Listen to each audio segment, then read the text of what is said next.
so I have Vegemite, I have a container, and I've boiled the kettle already. So just take a little bit of water and fill that pretty much to the top. Just remembering that when it freezes it expands, so probably there will do. And then a teaspoon of Vegemite.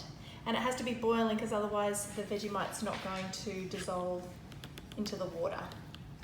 So just keep going until that's dissolved. That's actually probably enough. It's got a good colour on that.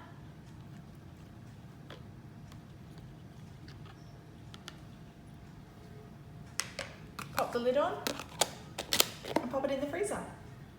Okay, so here is the finished product. I've taken it out of the freezer and it's frozen solid. I just ran some hot water over it to loosen it up, and I'm just going to tip it out into the bowl and let Buster go for it. Buster. Here, look. Here.